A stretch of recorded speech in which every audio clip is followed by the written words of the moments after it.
मेहनती किसान और बर्बाद फसल की कहानी।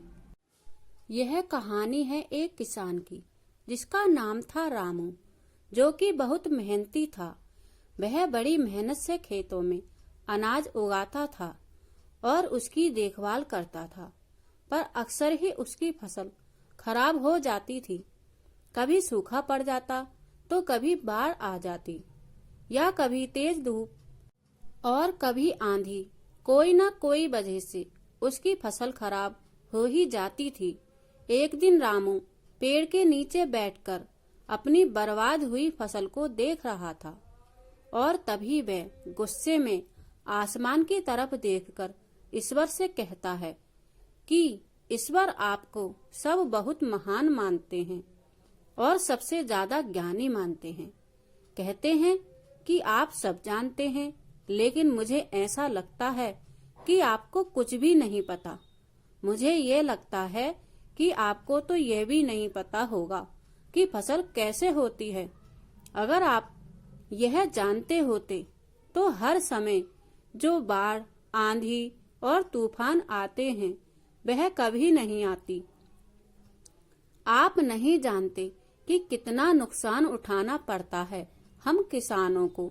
अगर मेरे पास शक्ति होती तो जैसा मैं चाहूं वैसा मौसम हो जाए, तो फिर आप देखना मैं फसल को कितने अच्छे तरीके से उगाता हूँ। तभी ऊपर से एक आवाज आई, ले, मैं तुझे ये ताकत देता हूँ कि आज से तू जैसा चाहे वैसा मौसम करके अपनी फसल को उगा सकता है और अपनी फसलों की हिफाजत कर सकता है। एक दो दिन गुजारने के बाद रामू ने फिर से अपने खेत में गेहूं की फसल उगाई। अब रामू के पास तो शक्ति थी, वह जैसा चाहे वैसा मौसम कर सकता था। तो रामू ने आंधी, तूफान और बाढ़ कुछ भी उसने अपने खेतों पर आने नहीं दिया।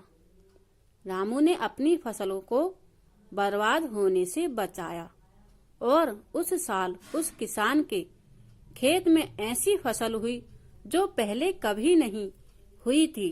मन ही मन रामू बहुत खुश हो रहा था, और साथ ही साथ यह भी सोच रहा था कि ईश्वर को बताऊंगा कि इसे कहते हैं शक्ति का सही इस्तेमाल करना।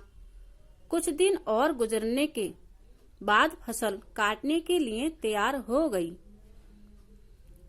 रामू बड़े उत्सुकता के साथ फसल को काटने लगा, पर जैसे ही उसकी नजर गेहूं की बालियों पर पड़ी तो वह हैरान हो गया, क्योंकि उन बालियों में गेहूं के दाने ही नहीं थे। गेहूं की एक भी बाली के अंदर गेहूं का दाना ही नहीं था। सारी बालियां अंदर से खाली थीं। अब तो रामू बड़ा परेशान हो गया और फिर से ईश्वर को पुकारने लगा।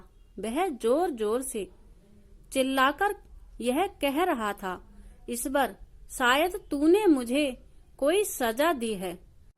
तभी ऊपर से आवाज आई कि मैंने तुझे कोई सजा नहीं दी है, बल्कि इसके जिम्मेदार तो तुम खुद हो।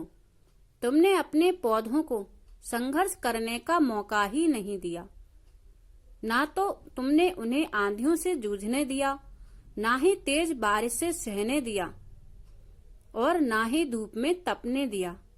एक भी चुनौती का सामना तुमने उन्हें नहीं करने दिया। इसलिए सारे पौधे अंदर से खोखले रह गए। जब आंधी, तूफान, तेज बारिश और धूप पड़ती है, तभी ये पौधे संघर्ष करते हैं, और इसी संघर्ष से ताकत पैदा होती है, जिसमें पावर होता है, एनर्जी होती है, और इसी संघर्ष से गेहूं का दाना बनता है। तूने उन्हें बुरे वक्त से गुजरने ही नहीं दिया। जहां उनकी बनावट होती, सारी बालियां इसीलिए खोखली रह गईं, क्योंकि तुमने अपने पौधों को संघर्ष करने ही नहीं दिया। सेम यही चीज दोस्तों हमारे साथ भी होती है। इस कहानी से हमें यह सीख मिलती है कि बुरा वक्त जो होता है, जिसे लोग संघर्ष कहते हैं, स्ट्रगल कहते हैं, यही से एक इंसान की तरक्की होती है। तो जब भी आपको ऐसा लगे कि आपकी जिंदगी में तकलीफ है, बहुत ज्यादा प्रॉब्लम्स हैं और आपकी किस्मत खराब है, तब खुश हो जाइए, क्योंकि उस ईश्वर ने ये सारी प्रॉब्लम्स आपकी लाइफ में ही क्यों दिया है, क्योंकि उसे पता है कि आप इन सबको पार करके आगे निकल सकते हो। और जरा सोचकर तो देखिए कि अगर आपकी जिंदगी में कोई प्रॉब्लम ही ना हो, कोई संघर्ष ही ना हो, तब जिंदगी जीने में मजा ही नहीं आता है। दोस्तों, आशा करती हूँ ये कहानी आपको जरूर पसंद आई होगी।